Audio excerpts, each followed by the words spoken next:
3. La intercesión de Abraham por Sodoma.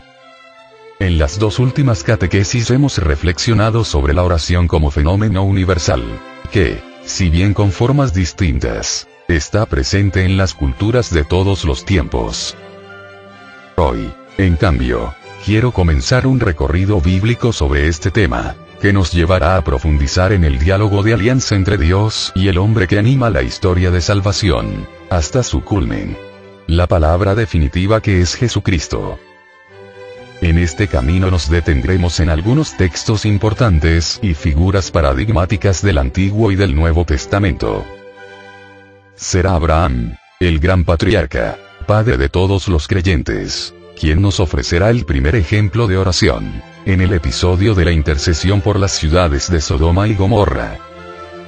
Y también quiero invitaros a aprovechar el recorrido que haremos en las próximas catequesis para aprender a conocer mejor la Biblia, que espero tengáis en vuestras casas, y, durante la semana, deteneros a leerla y meditarla en la oración, para conocer la maravillosa historia de la relación entre Dios y el hombre, entre Dios que se comunica a nosotros y el hombre que responde, que reza. El primer texto sobre el que vamos a reflexionar se encuentra en el capítulo 18 del libro del Génesis. Se cuenta que la maldad de los habitantes de Sodoma y Gomorra estaba llegando a tal extremo que resultaba necesaria una intervención de Dios para realizar un acto de justicia y frenar el mal destruyendo aquellas ciudades. Aquí interviene Abraham con su oración de intercesión. Dios decide revelarle lo que está a punto de suceder y le da a conocer la gravedad del mal y sus terribles consecuencias, porque Abraham es su elegido, escogido para convertirse en un gran pueblo y hacer que a todo el mundo llegue la bendición divina. Tiene una misión de salvación, que debe responder al pecado que ha invadido la realidad del hombre. A través de él el Señor quiere reconducir a la humanidad a la fe, a la obediencia, a la justicia. Y ahora este amigo de Dios se abre a la realidad y a las necesidades del mundo, reza por los que están a punto de ser castigados y pide que sean salvados. Abraham plantea enseguida el problema en toda su gravedad, y dice al Señor, ¿es que vas a destruir al justo con el culpable? Si hay 50 justos en la ciudad, los destruirás y no perdonarás el lugar por los 50 justos que hay en él. Lejos de ti tal cosa. Matar al justo con el culpable, de modo que la suerte del justo sea como la del culpable, lejos de ti. El juez de toda la tierra no hará justicia. Con estas palabras, con gran valentía, Abraham presenta a Dios la necesidad de evitar una justicia sumaria. Si la ciudad es culpable, es justo condenar su delito e infligir el castigo, pero, afirma el gran patriarca, sería injusto castigar de modo indiscriminado a todos los habitantes. Si en la ciudad hay inocentes, estos no pueden ser tratados como los culpables. Dios, que es un juez justo, no puede actuar así, dice Abraham, con razón, a Dios. Ahora bien, si leemos más atentamente el texto, nos damos cuenta de que la petición de Abraham es aún más seria y profunda, porque no se limita a pedir la salvación para los inocentes. Abraham pide el perdón para toda la ciudad y lo hace apelando a la justicia de Dios. En efecto, dice al Señor, si hay 50 inocentes en la ciudad, los destruirás y no perdonarás el lugar por los 50 inocentes que hay en él. De esta manera pone en juego una nueva idea de justicia. No la que se limita a castigar a los culpables, como hacen los hombres, sino una justicia distinta, divina, que busca el bien y lo crea a través del perdón que transforma al pecador, lo convierte y lo salva. Con su oración, por tanto, Abraham no invoca una justicia meramente retributiva, sino una intervención de salvación que, teniendo en cuenta a los inocentes, libre de la culpa también a los impíos, perdonándolos. El pensamiento de Abraham, que parece casi paradójico, se podría resumir así. Obviamente no se puede tratar a los inocentes del mismo modo que a los culpables. Esto sería injusto.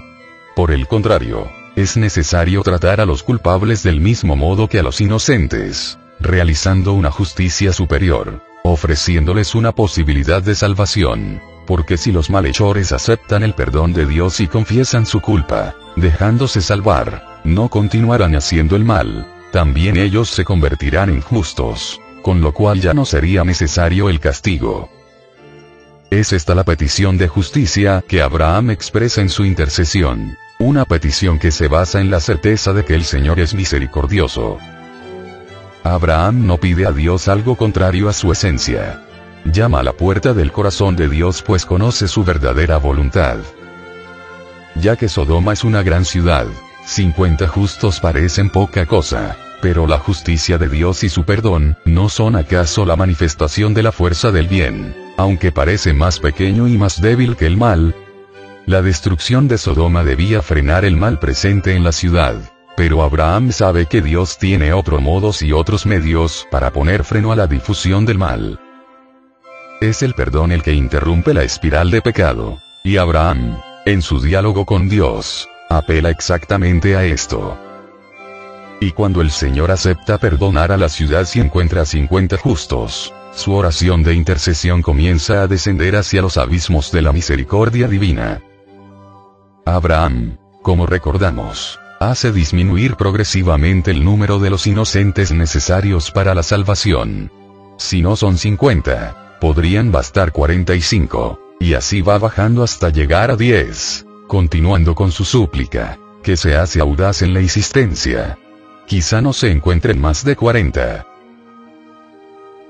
30. 20. 10. Y cuanto más disminuye el número, más grande se revela y se manifiesta la misericordia de Dios, que escucha con paciencia la oración, la acoge y repite después de cada súplica: perdonaré. No la destruiré. No lo haré. Así, por la intercesión de Abraham, Sodoma podrá salvarse, si en ella se encuentran tan solo 10 inocentes. Esta es la fuerza de la oración. Porque, a través de la intercesión, la oración a Dios por la salvación de los demás, se manifiesta y se expresa el deseo de salvación que Dios alimenta siempre hacia el hombre pecador.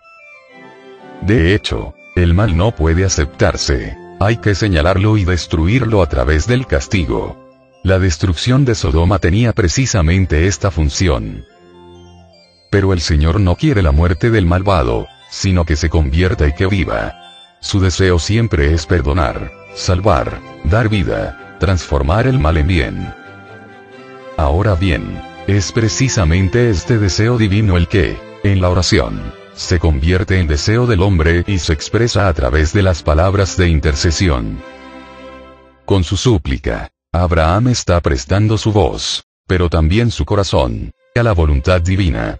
El deseo de Dios es misericordia, amor y voluntad de salvación, y este deseo de Dios ha encontrado en Abraham y en su oración la posibilidad de manifestarse de modo concreto en la historia de los hombres, para estar presente donde hay necesidad de gracia.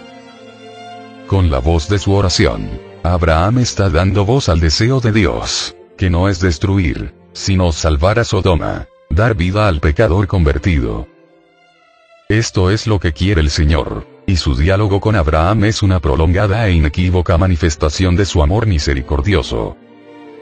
La necesidad de encontrar hombres justos en la ciudad se vuelve cada vez menos apremiante y al final solo bastarán 10 para salvar a toda la población. El texto no dice por qué Abraham se detuvo en 10. Quizás es un número que indica un núcleo comunitario mínimo. Todavía hoy, 10 personas constituyen el quórum necesario para la oración pública judía. De todas maneras, se trata de un número escaso, una pequeña partícula de bien para salvar un gran mal. Pero ni siquiera 10 justos se encontraban en Sodoma y Gomorra, y las ciudades fueron destruidas. Una destrucción que paradójicamente la oración de intercesión de Abraham presenta como necesaria. Porque precisamente esa oración ha revelado la voluntad salvífica de Dios. El Señor estaba dispuesto a perdonar, deseaba hacerlo, Pero las ciudades estaban encerradas en un mal total y paralizante, sin contar ni siquiera con unos pocos inocentes de los cuales partir para transformar el mal en bien. Porque es este precisamente el camino de salvación que también Abraham pedía. Ser salvados no quiere decir simplemente escapar del castigo, sino ser liberados del mal que hay en nosotros. No es el castigo el que debe ser eliminado, sino el pecado, ese rechazar a Dios y el amor que ya lleva en sí mismo el castigo. Dirá el profeta Jeremías al pueblo rebelde: en tu maldad encontrarás el castigo, tu propia apostasía te escarmentará. Aprende que es amargo y doloroso abandonar al Señor, tu Dios. De esta tristeza y amargura quiere el Señor salvar al hombre, liberándolo del pecado. Pero, por eso, es necesaria una transformación desde el interior, un agarradero de bien, un inicio desde el cual partir para transformar el mal en bien, el odio en amor, la venganza en perdón. Por esto los justos tenían que estar dentro de la ciudad, y Abraham repite continuamente: quizás allí se encuentren. Allí. Es dentro de la realidad enferma donde tiene que estar ese germen de bien que puede sanar y devolver la vida. Son palabras dirigidas también a nosotros. Que en nuestras ciudades haya un germen de bien. Que hagamos todo lo necesario para que no sean solo 10 justos, para conseguir realmente que vivan y sobrevivan nuestras ciudades, y para salvarnos de esta amargura interior que es la ausencia de Dios. Y en la realidad enferma de Sodoma y Gomorra no existía ese germen de bien. Pero la misericordia de Dios en la historia de su pueblo se amplía aún más. Si para salvar Sodoma eran necesarios 10 justos, el profeta Jeremías dirá, en nombre del Omnipotente, que basta un solo justo para salvar Jerusalén. Recorred las calles de Jerusalén, mirad bien y averiguad, buscad por todas sus plazas. A ver si encontráis a alguien capaz de obrar con justicia, que vaya tras la verdad, y yo la perdonaré. El número se ha reducido aún más, la bondad de Dios se muestra aún más grande. Y ni siquiera esto basta. La sobreabundante misericordia de Dios no encuentra la respuesta de bien que busca, y Jerusalén cae bajo el asedio de sus enemigos. Será necesario que Dios mismo se convierta en ese justo. Y este es el misterio de la encarnación. Para garantizar un justo, Él mismo se hace hombre. Siempre habrá un justo, porque es Él, pero es necesario que Dios mismo se convierta en ese justo.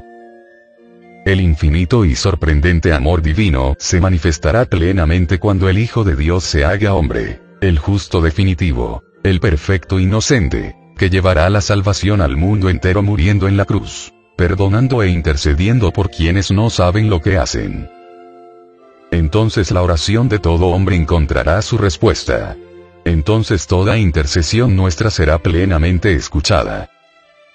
Queridos hermanos y hermanas, que la súplica de Abraham, nuestro Padre en la fe, nos enseñe a abrir cada vez más el corazón a la misericordia sobreabundante de Dios, para que en la oración diaria sepamos desear la salvación de la humanidad y pedirla con perseverancia y con confianza al Señor, que es grande en el amor.